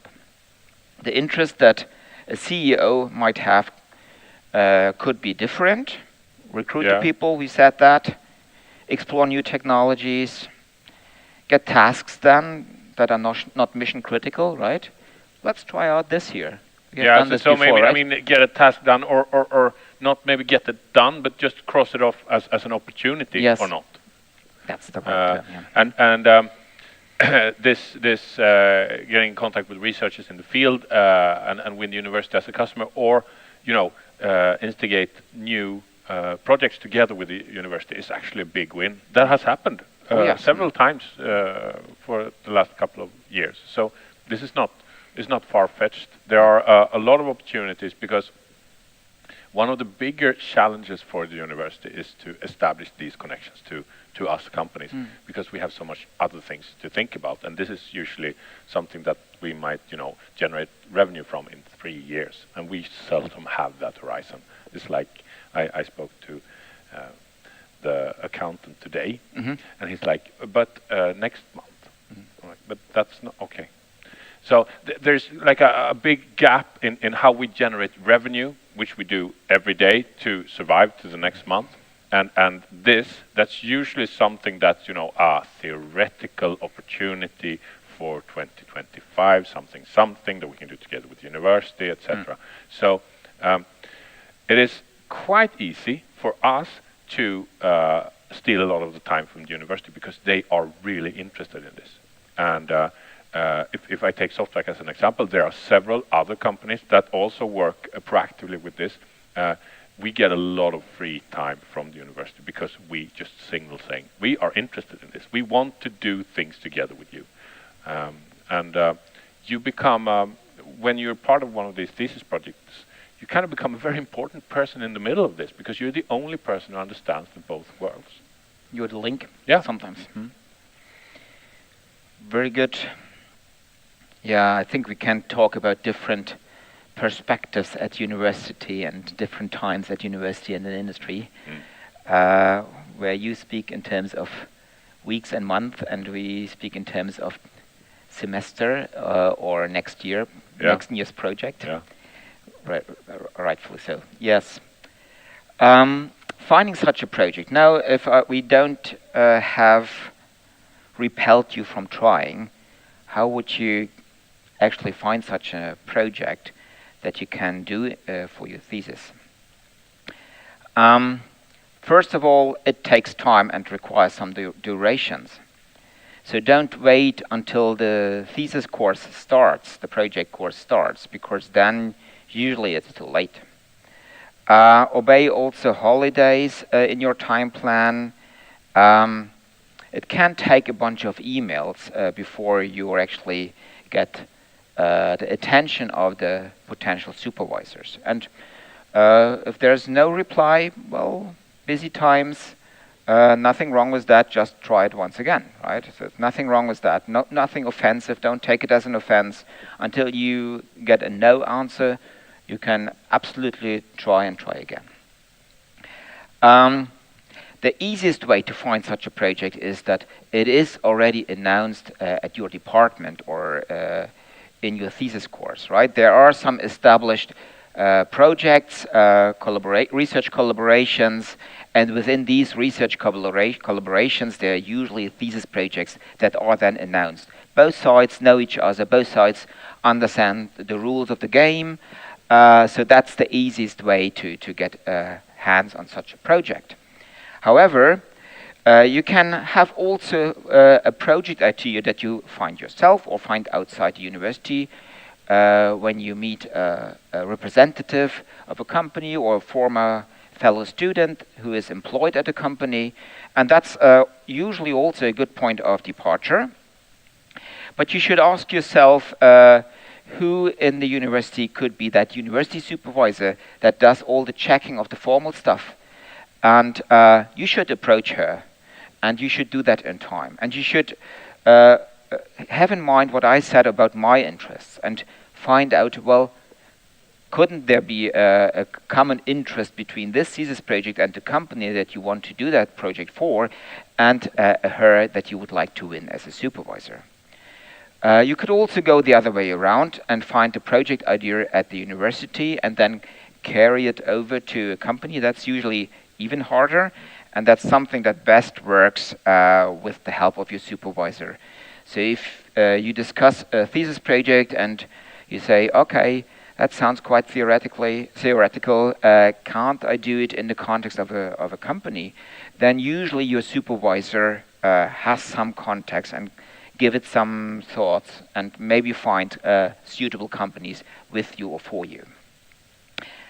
When introducing yourself to either of these supervisors, busy people but absolutely approachable, but I react positively if students write me an email and tell me what they think I could have as a benefit. And then they are awfully wrong often, more often than not.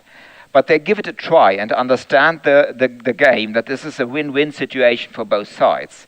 So an opening that says, well, I would be so much interested in something, or I think that you, Welf, you could help me so much, or I was always dreaming of doing something in the direction of. This shows me a self-centric view. And of course, that things happen, right? And I answer those emails, and things turned out nicely later, oftentimes. But if you want to lower the bar a bit, then try to find an opener where you show that you understand that this must be a win-win situation, right? So you are dealing with this kind of subject. You have given us this course, and I was interested in your research area. Something like that, and that continues to hold when people approach the supervisors from industry, or doesn't it? Well, it does, but I would see it more like you apply for a job. Mm-hmm. So a CV of sorts is not a bad idea. Maybe you have something, you know. You're students, you're not expected to have experience in everything. 5 years as a Java developer. It's not what we're looking for here. But maybe, I mean, either you say like I did the AI course with Welf, and that was very interesting, and I believe I managed to do a good job in that course, and maybe that could be something. But in general, just send a CV so we understand at least. If you know a certain technology, if you know, I'm a decent Java developer, okay then, because maybe that is a prerequisite for some of these projects also. And then I wouldn't go as far as saying that it's bad for us to say I would be interested in working with static analysis, for instance, because that's a specific interest that we could kind of do something with. Now everyone, and I mean everyone, says I want to do something in AI.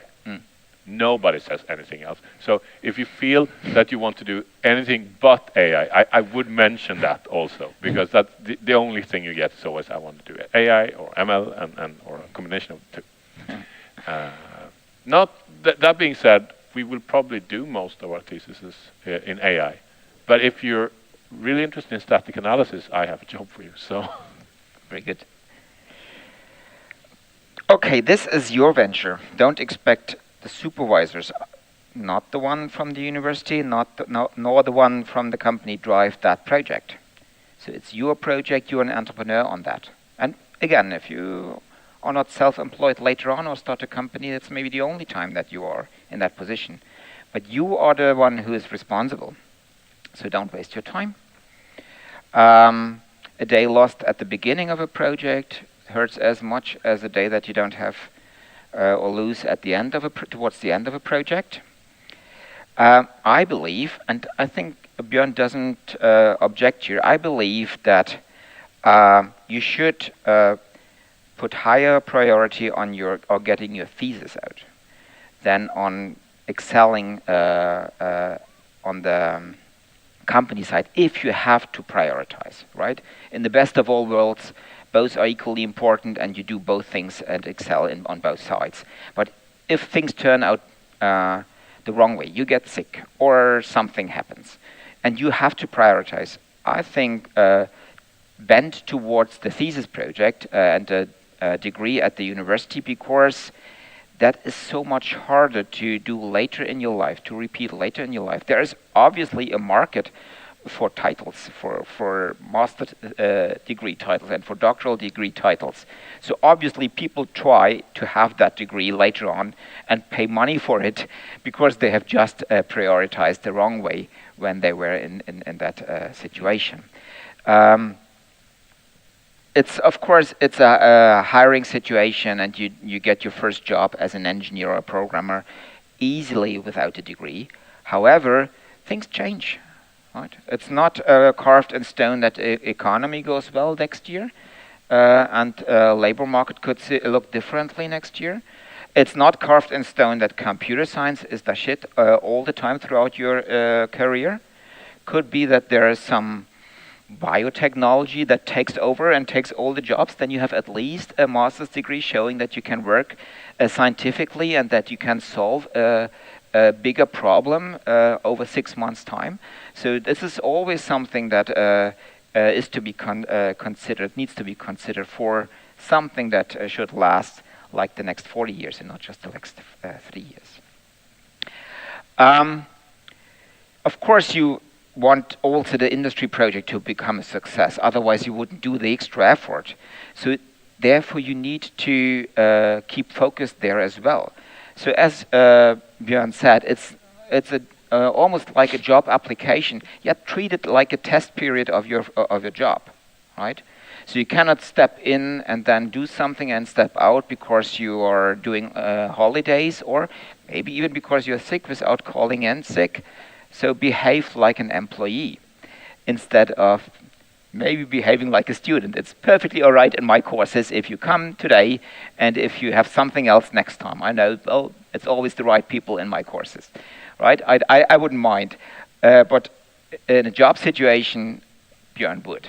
So you cannot, for instance, come back half a year later and say, oh yes, we started this off in September, and then I was busy, and then I was sick, and then my hamster died, and now I'm back again in January, right? That wouldn't work. These are actual things that has happened. Yes. So you need to consider this, and you need to think about it a little bit, because me as a supervisor, or whoever is the supervisor, will ask you, saying, okay, how do you want to do this? Do you want to share at the office? Do you want to sit? You can sit here full time if you want to, or you can do this. We would actually prefer if you spend some time at the office, because it actually behooves both of us. So that's a good idea. Mm-hmm. But anything that you say that you will do, you also have to do. So say that we set up a meeting with the supervisor every Tuesday at 2. If you don't come to that meeting, you will be dismissed, because it's not like the university where it's kind of optional to go. You have to understand that is the difference between the university and the real life. And having said that, I don't care where any of my employees are at any time, except for when we have agreed to do something together. And if they fail to meet those requirements, all the rest of it is just it won't work. And we see this from time to time. When people come from the academic world, where you can do whatever you want, to sleep whenever you want, that is not the same. And that's not unique for my company. That's for every company, and you need to understand it. The other thing about this is that you must finish your education. And I'm not just saying this because this is a university-sponsored event. It's very important for the university that you finish your education, because that's how they make their money. But that I don't care much about. But it is important for me and for the company that you finish your education, because as Welf said, sometimes you get the idea, you don't do it, you don't finish your thesis, you don't take some of the last classes or something like that, and then you get the idea 3 years later that you're going to try to do it. And it's super hard, because you know what, you find a girlfriend or a boyfriend, and you know maybe someone is pregnant or not, I don't know, and it's impossible, and it will take all your free time for 2 years to do it. I've seen it happen. You remember Andrei Shenenko? Oh yeah. Ah, 3 years or what? yeah, he didn't sleep for 3 years. It's just not right. Finish your education. I will ask you in the finalizing interview, when we talk about whether you're going to start working with me, when are you done? We can write the contract today, and we will set a date for when you're done with your education. And if you slide on that, you will not get the same pay until you have the education.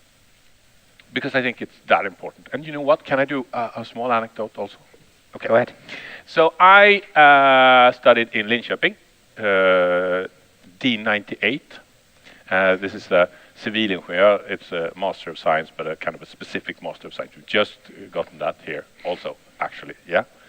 I did take my degree. I did finish my thesis report, and this was 2002 to 2003. And you are so young. But another thing happened then, and that was the IT bubble that burst. The first IT bubble, the real IT bubble. We see a bubble now also, but it's kind of, you know, there's so much other things. So there were no jobs. Like literally no jobs. Half a year earlier, there were headhunters coming into the universities trying to steal people from the educations, and now it was like, no, nobody has anything to do. And I was the only one who got the interviews for the one job that existed, because I had my degree. And that is the difference. Because a person that has a degree has proven that he or she is capable of doing things. If you don't have a degree, we don't know that. And that's a very important difference. It's not important for me as an employer if you finalize the last course in compiler construction, whatever. It's a good course. Yes, yeah. Thanks. But, I mean, if you're not going to work with compiler construction, it doesn't matter. But for you to be able to prove to future employers that you are a person who can do something, that's the only way for you to do that. So don't mess that up. You're here because you've done so much already. Just do that little extra thing. All right. Well, as I said, I'm from Germany. I moved here to Sweden in 2002. And now it's time for me bringing in some anecdotes. So people are different. Swedish are nice people, but they are not as Germans. And they're not as, well, whatever country you come from, maybe. So understand that there are some things that are acceptable in your home countries, but are not quite appropriate in Sweden, like coming 5 minutes before the class ends. Just kidding, you guys. This is pretty much acceptable for me, but not for the regular Swede. Well, having in mind that there are differences also the other way around. Some things are acceptable in Sweden, and then there are no in your countries, and you would be offended, right? So, but having some sensors out there and understanding that there are differences is always halfway into mitigating any problems. Respect that people are different, respect that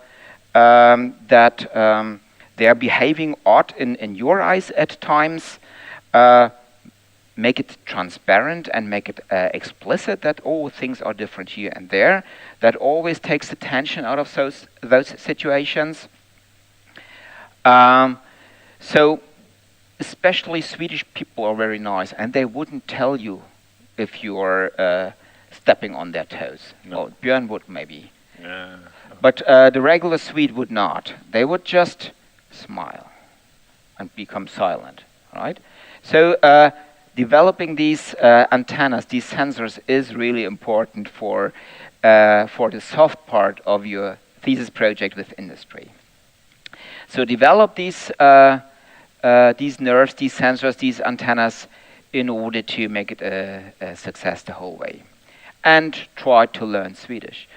For all our friends who got easily a job after their studies, after their master studies, this was the single most decisive attribute that they had. They have given it a try and tried to speak or to learn the language, showing then the Swedish environments that this is something that they would like to bet on, that they would like to work for, and signaling Björn and other CEOs that this is not just a career step that lasts for a month or 3.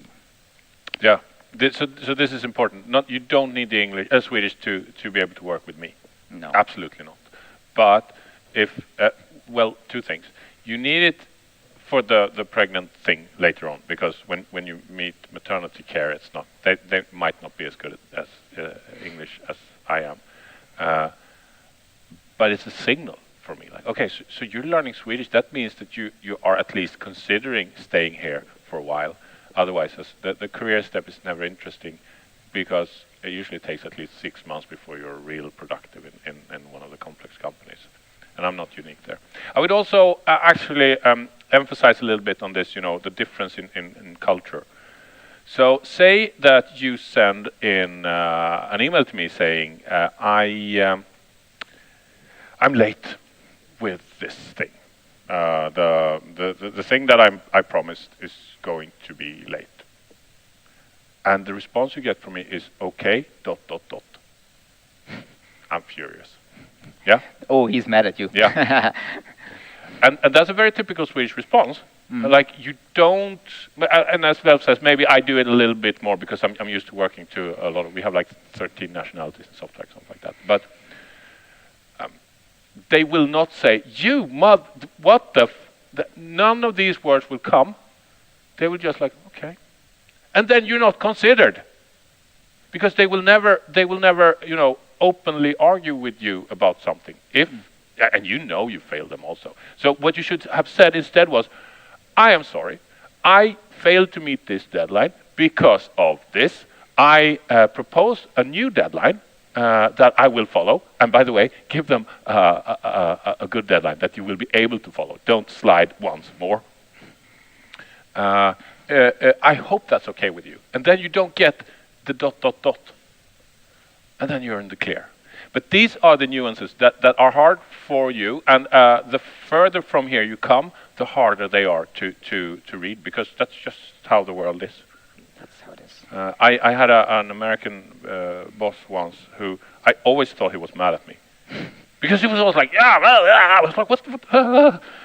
He wasn't, actually. He said when we parted ways, you're one of the better people I've ever worked with, because I've never had to be upset with you. I was like, you were upset all the time. I'm crying myself to sleep. No. So this is an important part of this, and you will have to communicate on the Swedish terms, because that's the only terms that are available to you at this point. Some do's and don'ts on that line. You represent Linnaeus University when you're out there, right? You received a pretty good education here, and also come with a good basement from your home universities, maybe. Be proud of that education, and don't talk down on your teachers, even if there are some teachers that were not that great, right? If I hear something that like that from then I always think, okay, I don't think this teacher is that bad, or the university is that bad. What a weird person that comes from an education, and the first thing I learn is that he didn't like it there. What would he say about our company when he takes the next step and goes to the next employer, right? I'm not sure if I want to work with a person like that. Also, don't think that you know everything. There's usually a good education here at the university. You are very well prepared with knowledge, but you are not so well prepared in spite of all the internships that you have made with practical experience. And don't underestimate the knowledge and most of all the experience that is out there in the companies. So be a bit humble there and learn a lot, contribute with your knowledge when it's applicable, but don't think that you explain them how things work. And the other way around, you also represent the company as well. When you meet me here internally as a university supervisor, it's maybe even your future employer. And of course, you would like to represent the face of that company vis-a-vis Linnaeus University. And whatever you communicate and however you interact with us at the university will fall back on that company, obviously, also. So be a bit careful. This is a diplomatic job as well. We mentioned already the situation where you are the link between university and the company and research projects.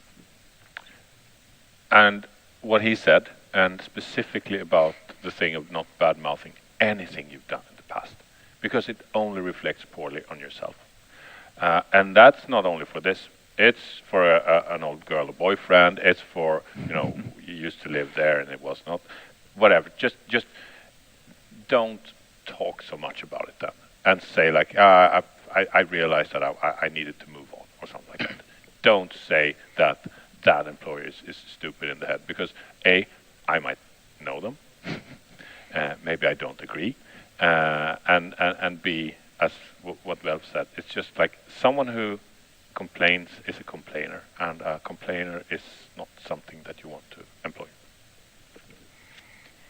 Finally, some good pointers, some networking links that you might want to check out if applicable, especially if you're a computer scientist or if you're a woman in IT then there are some networks applicable. And you always want to be friends with Diana Unanda, who knows everyone in the region. So if there's one go-to woman here at the university who can do matchmaking, then it is her. I'm staying here for a few more questions. I can do that also. I would say one more thing, and we did mention it before. Be on time. It's as easy as that. I never hired someone who was late for their interview. And be a little bit nervous. That's fine also. We know that you're nervous when you come to us, because you're supposed to be nervous. Actually, don't be not nervous, because then it doesn't matter to you. And we can see through that. So even if you shake a little bit or, it doesn't matter. We see through that. Just be yourself. Yeah? Mm-hmm. Questions? We should have planted questions. Yeah, right. Okay. Comments? Jokes? All right. Then let's call it the day, or the half day at least. I'll let you go and take your lunch, and thank you for your attention. Thanks a lot.